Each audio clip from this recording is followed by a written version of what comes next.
कानून समिति के जो संयोजक हैं भाई मोहित जी से मेरा आग्रह है कि वो यहाँ पर हमारे कार्यकर्ता में आए और अपनी बातों को रखें। इससे पहले जो ये पुलिस के जो कांस्टेबल हैं जो ये खुलेआम गुंडागर्दी कर रहे हैं, जिन्होंने हमारे कार्यकर्ताओं को धक्का दिया है, साथ में मुझे भी धक्का दिया है।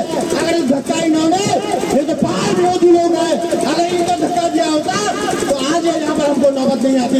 साथियों मैं बता दूं ये जो पुलिस का सिपाही भर्ती होते हैं इनको आप लेकर 25-25 लाख रुपए देकर भर्ती होते हैं।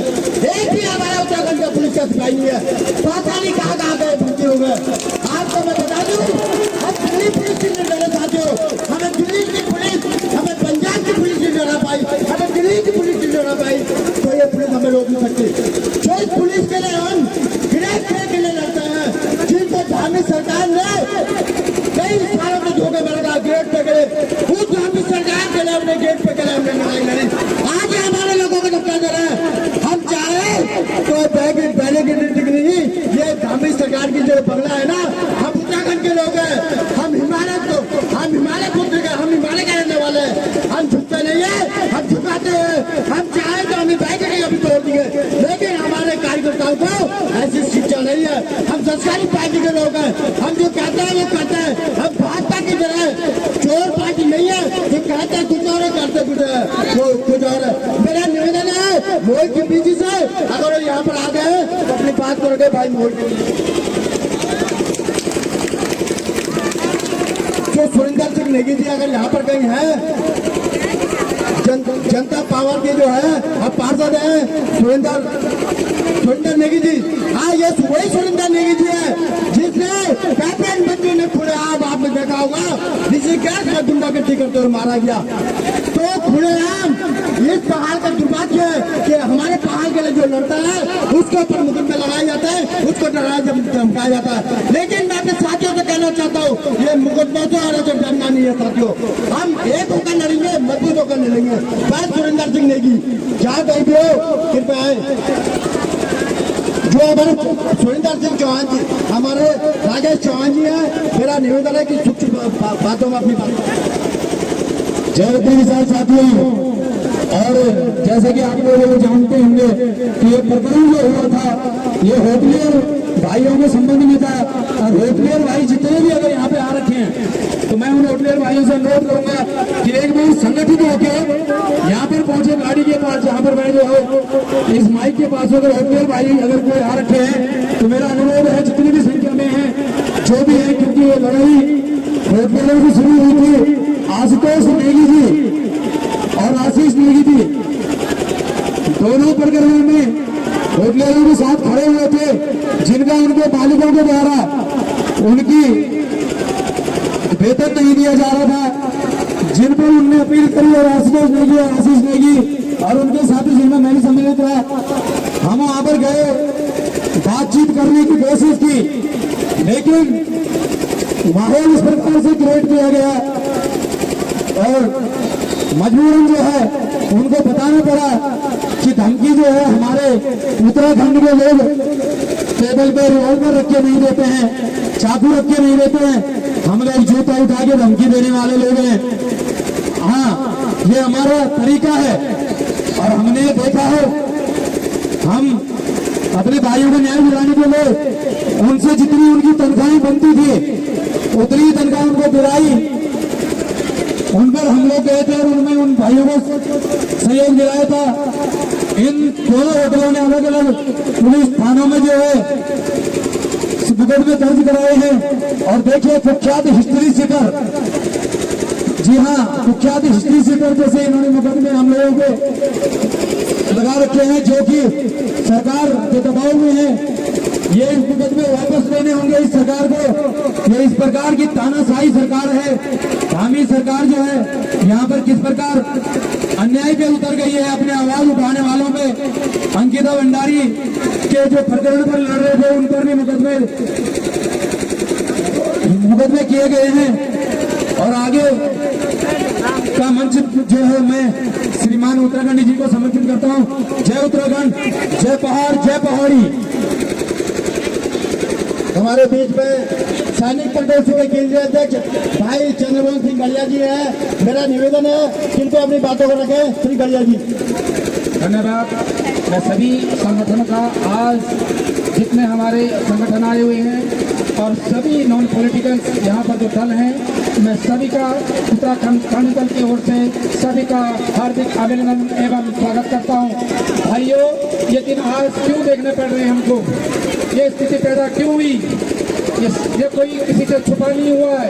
लेकिन याद रखें, राष्ट्रीय पार्टियों ने जिस तरह हमारे पहाड़ को, हमारे उत्तराखंड को तहस किया, याद रखें वो दिन दूर की है।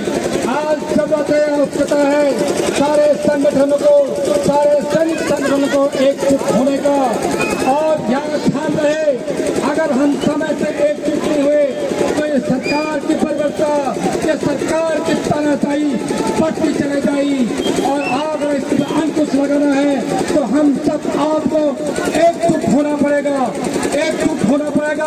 भाई आशीष और भाई आशुतोष नेगी के लिए बताइए, उनका गुनाह क्या था, उनका दोष क्या था, उन्होंने ऐसा क्या कर दिया था कि उनको जेल के सड़कों के पीछे होना पड़ा। लेकिन याद रखिए, ये तानाशाही सरकार का अब नहीं चलेगी। अब उत्तराखंड में समस्त युवा, सैनिक संगठन, युवा, महिलाएं सब एकजुट हो चुके हैं। और ध्यान दें सरकार, आगामी 2027 में तुम्हारा निस्ताव नाबूद कर देंगे हम, तुम्हें यहाँ पखार से उखाड़ फेंकेंगे हम। याद रहे। धन्यवाद। जय जय भारत, जय उत्तराखंड।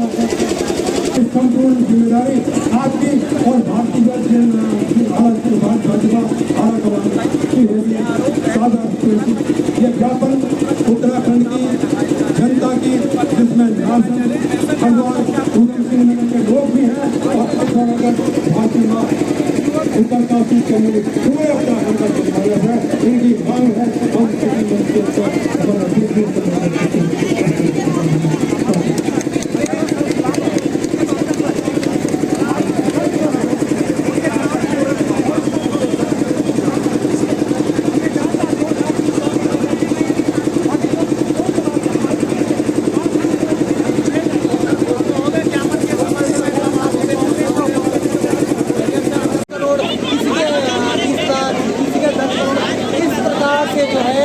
मोदी जी के नाम से जो है किसी बैंक ने जो है संस्था ने इन सब लोगों से पैसे लूट लिए हैं।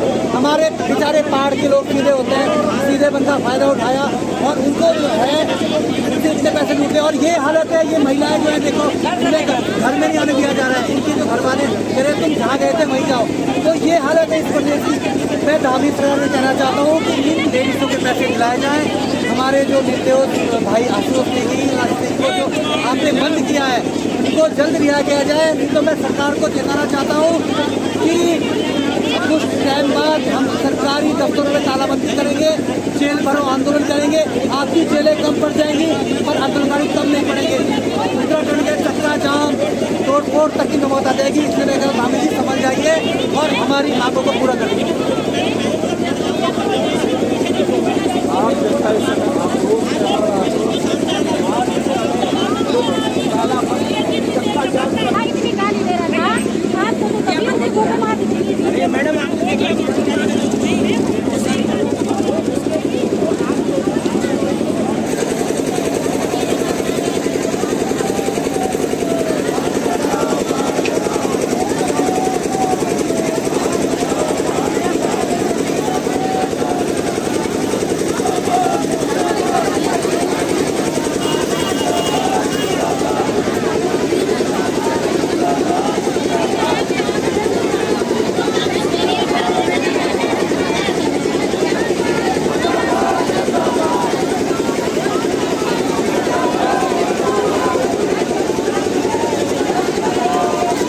किसी चीज़ के पीड़ित मात्र शक्ति धरने पे बैठ गए। अब जब तक पैसे नहीं मिलेंगे, जब तक पैसे नहीं मिलेंगे बल यही रहेंगे बल।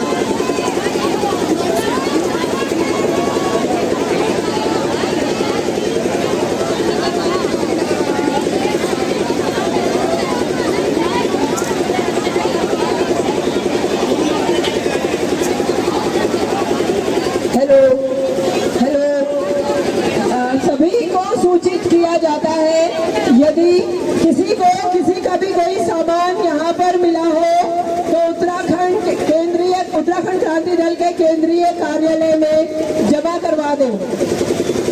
किसी को भी यदि किसी का कोई सामान प्राप्त हुआ हो तो उत्तराखंड क्रांति दल के केंद्रीय कार्यालय में जमा करवा दें। धन्यवाद।